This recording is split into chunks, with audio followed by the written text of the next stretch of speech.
Steffis im Wunderland. Hallo! Grüß euch. Es ist soweit. Das Jahr 2025 ist bereits angebrochen. Hup, hup, hup, hup, hup, hup. Wie dir bekannt ist. Ein neues Jahr bringt immer frischen Wind und spannende Veränderungen mit sich. Dieses Jahr interessieren mich unsere Horoskope. Was meinst du, sollen wir unsere anschauen? Lass uns herausfinden, ob die Horoskope vielleicht sogar Hinweise zu unserem Podcast bereithalten. Was meinst du? Sollen wir unsere anschauen und prüfen, ob die Themen wirklich passen? Wir könnten unsere Eigenschaften genauer betrachten. Das macht mich ebenfalls neugierig. Klar, das können wir machen. Was hältst du ganz allgemein vom Thema Horoskope? Entschuldigung, nur zur Sicherheit, die Gebärde für Horoskop. Und wie stehst du zu diesem Thema? Ja, das ist wirklich unterschiedlich. Es gibt so viele verschiedene Formen von Horoskopen. Sie sind nie gleich, manche werden sogar ganz anders verfasst. Das bringt mich zum Nachdenken. Manchmal fühlt es sich an, als wäre es völlig zutreffend, doch dann gibt es auch Momente, in denen es, bei allem guten Willen, einfach nicht passt. Wie siehst du das Thema persönlich? Ich sehe das ähnlich wie du. Der Punkt, warum es manchmal einfach nicht passt, ist interessant. Einige Aussagen in Horoskopen treffen tatsächlich zu, während andere wiederum völlig daneben sind. Ich denke, das liegt an den blumigen Formulierungen in den deutschen Texten, die oft zu vage sind. Es ermöglicht eine Selbstinterpretation, sodass man die Deutung nach eigenem Ermessen verstehen und für sich annehmen kann. Diese Formulierungen sind wirklich sehr geschickt gewählt. Ja, das sind sie. Ich denke auch, dass diese Art der Ausdrucksweise für manche ein Gefühl des Wohlbefindens schaffen kann, was positiv ist. Wenn es zutrifft, kann es eine Form der Stärkung bieten, besonders für die anstehenden Herausforderungen. Das hat definitiv auch einen Einfluss. Es gibt jedoch auch viele Menschen, die dies als absolute Wahrheit ansehen. Das entspricht nicht meiner Persönlichkeit. Ich habe zwar Neugierde und Interesse, aber bedeutet das, dass ich alles danach ausrichte? Das ist eher unwahrscheinlich. Besonders bei Vorhersagen von Gefahren. Das ist nicht der Fall. Ein wenig stöbern und zum Spaß lesen. Für mich ergibt sich folgendes Problem. Wenn eine fremde Person Horoskope eine so große Bedeutung beimisst, dass sie ihren Alltag danach ausrichtet, ist das ihre Entscheidung. Und das ist völlig in Ordnung. Mein Problem damit ist, wenn schnell und voreilig abgestempelt wird, zum Beispiel, wegen dieser Eigenschaft bist du Schütze oder deshalb bist du Skorpion. Das fühlt sich für mich nicht richtig an. Eine Grauzone. Das ist wie ein Stempel, den man aufdrückt. Ich wäre damit etwas vorsichtiger. Was mir jedoch gefällt, ist, dass diese andere Weltanschauung und Sprache es ermöglichen, sich mit der eigenen Persönlichkeit auseinanderzusetzen und kleine Reflexionen zu haben. Genau, das stimmt. Deshalb möchte ich dich fragen. Hast du Lust, unsere Horoskope zu lesen? Ja, lass uns das machen. Vielleicht sind unsere Zuschauer gespannt auf unsere Horoskope?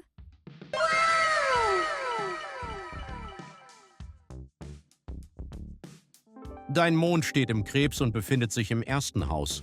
Sehr weit oben. Ich weiß nicht, warum der Mond gerade dort ist und warum dein Haus dort steht. Und vor allem, warum du ein Krebs bist. In der Mondsandhöhle und da ragt ein Krebs hervor.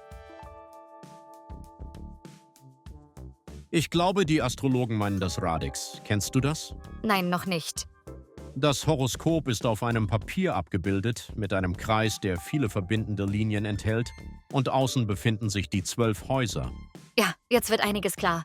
Die 12 Häuser gibt es deshalb, weil es 12 Sternzeichen gibt. Und dein erstes Haus befindet sich im Mond. Das finde ich wirklich interessant, wie sich diese Beschreibung visualisiert. Nicht wahr? Das bedeutet, dass der Mond im Krebs eine tiefe Emotionalität und eine starke Bindung an Familie oder Heimat mitbringt. Du bist eine Österreicherin, wie man sie im Bilderbuch findet. Du bist sehr gut. Denn du besitzt eine scharfe Intuition und gehst mit Gelassenheit und Sanftmut auf deine Umgebung zu, statt mit Konfrontation. Es ist schön zu sehen, dass du besonders in vertrauten Atmosphären und sicheren Kreisen dein wahres Wohlbefinden findest Denn dort du bist frei, du selbst zu sein. Ich frage dich mal, wäre die Situation umgekehrt? Wenn du in einer miserablen Umgebung bist, fühlst du dich dann wohl? Da bin ich schon lange weg. Nur weg mit mir. Du lebst und strahlst in all deinen Facetten und das farbenfroh. Obwohl ich ständig schwarz trage, bin ich trotzdem bunt? Eine sehr interessante These. Die Farbe Schwarz ermöglicht es, alles zu filtern. Durch den Filterprozess in einem liegt die Farbpalette bereit. Von dort sprießt die Buntheit dann vulkanartig heraus. Es bringt die Farbenfroheit in die Gegenwart und in den Raum. Wie ein Sieb, das die exakten Farben sortiert, das verstehe ich. Die Herausforderungen für 2025 beinhalten tiefgehende Transformationen in den Bereichen Finanzen und psychologische Themen. Es ist eine Zeit des Wandels und der Erneuerung, wie eine Raupe, die zum Schmetterling wird, lädt diese Phase dazu ein, alte Muster loszulassen und mit frischen Flügeln neue Wege zu beschreiten. Kurz gesagt, Die Transformation.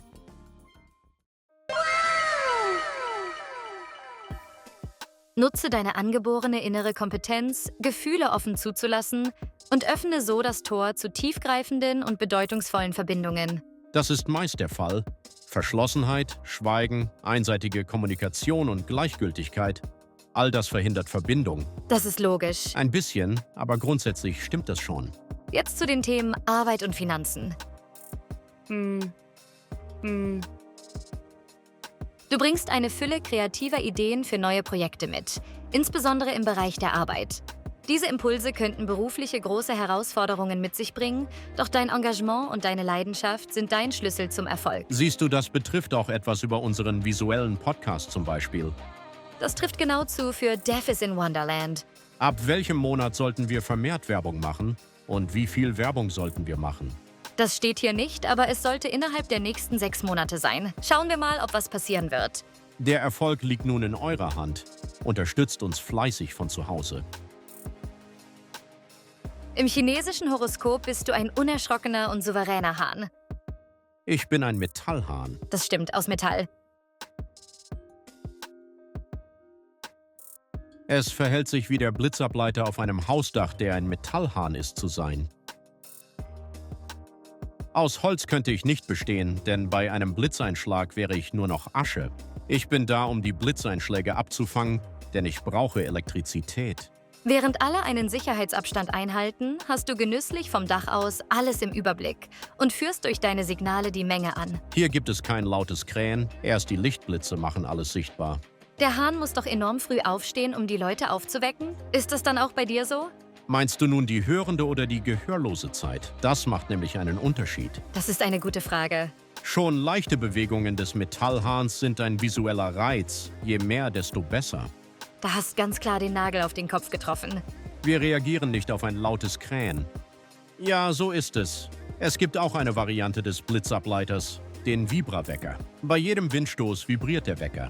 Du, diese neue Erfindung könnten wir zum Antrag stellen. Wir präsentieren unseren Gehörlosen die Vibrationsweckerkette. Was hältst du davon? Was steht uns im Weg? Da bin ich dabei. Ich erwähne das mal so.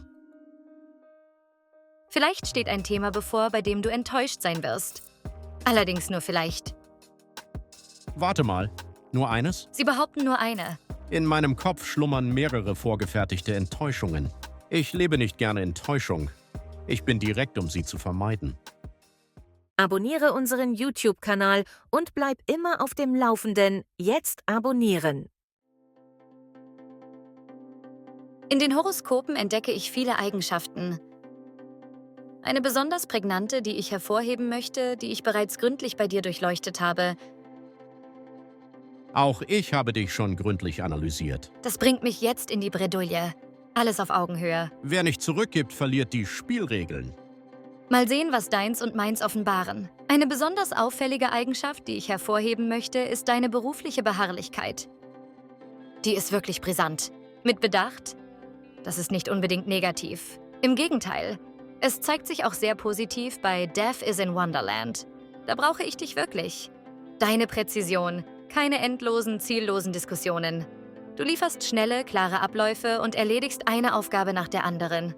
Das bringt großen Vorteil und sorgt für den nötigen Flow, oder? Ja, da stimme ich dir vollkommen zu.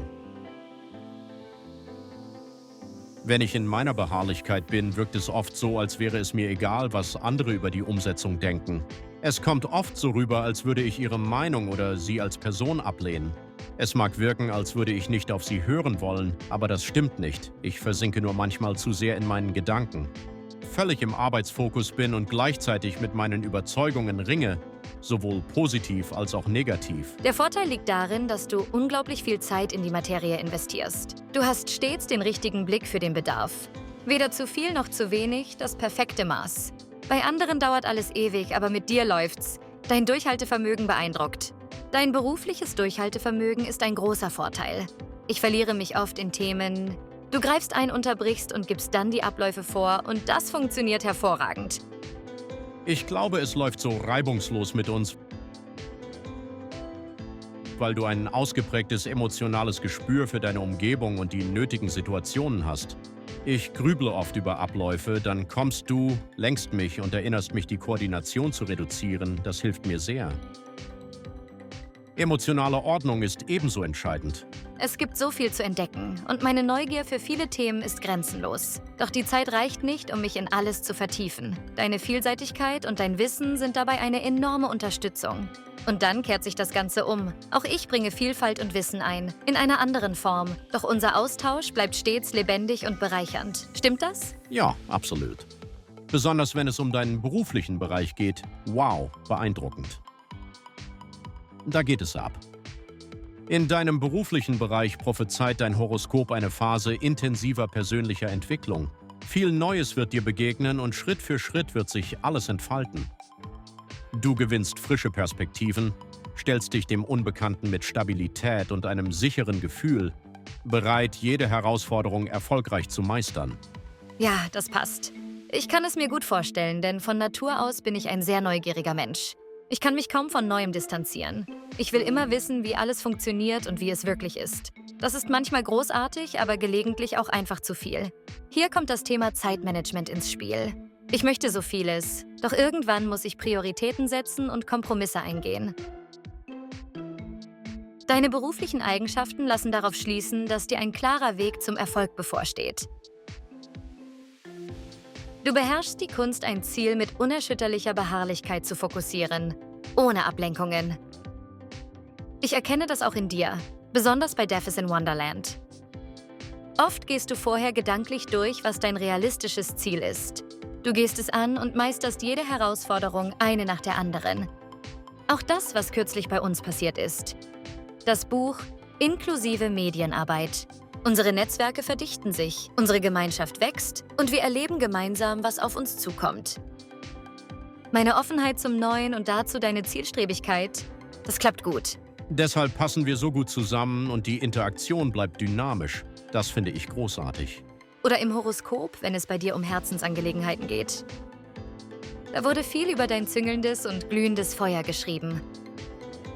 Wer könnte das wohl sein? Ist diese Person gehörlos oder hörend? Lass mich kurz nachdenken. Ich kann mir kaum vorstellen, dass der Hörstatus im Horoskop eine Rolle spielt. Wer weiß? Vielleicht wäre es sinnvoll, eine gehörlose Astrologin zu konsultieren, die sich auf die Anliegen der Gehörlosen spezialisiert. Wer kann das schon sagen? Vielleicht ist die Deutung und Interpretation dann eine ganz andere. Das kann ich dir leider nicht sagen. Trotzdem lässt sich in deinem Sternzeichen eine ausgeprägte Leidenschaft erkennen. Das ist deutlich sichtbar und genau so strahlst du auch. Und da lasse ich mich schnell und gerne mitreißen. Was deine Stärke in der Liebe angeht? Oh, das habe ich nicht nachgesehen. Ich halte mich lieber an die allgemeineren Sternbilder, die sind weniger persönlich.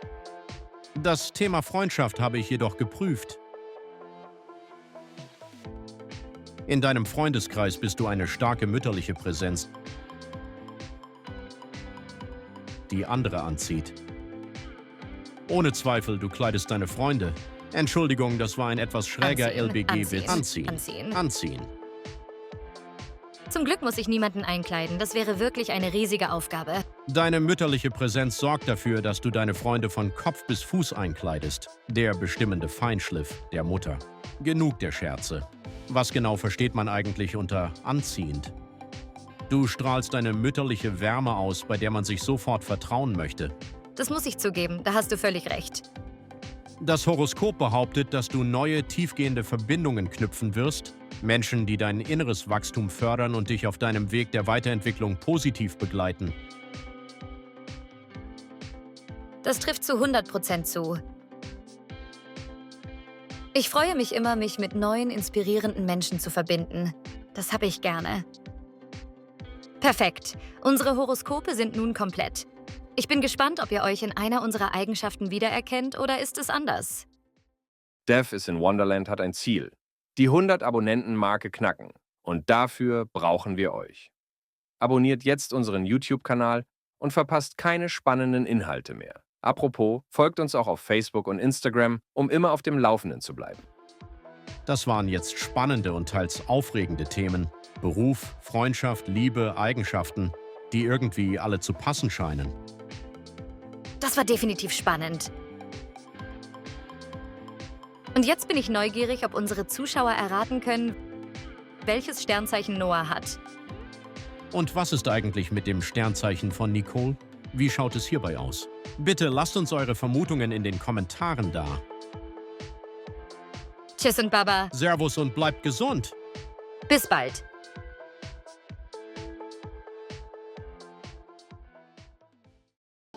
Was ist da passiert? Wie kann es geschehen, dass es im Sommer friert, dass Udo rückwärts gehen und man sich im Spiegel plötzlich gar nicht mehr sieht? Oh je, frag doch Steffis im Wunderland, Steffis im Wunderland, in ihrer Welt aus Sonne und Ironie. Oh, oh.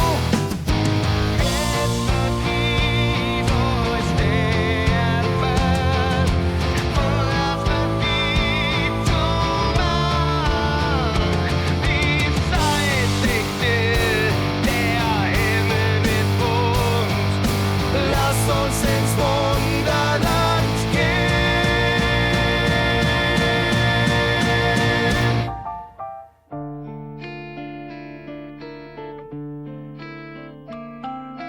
Steffi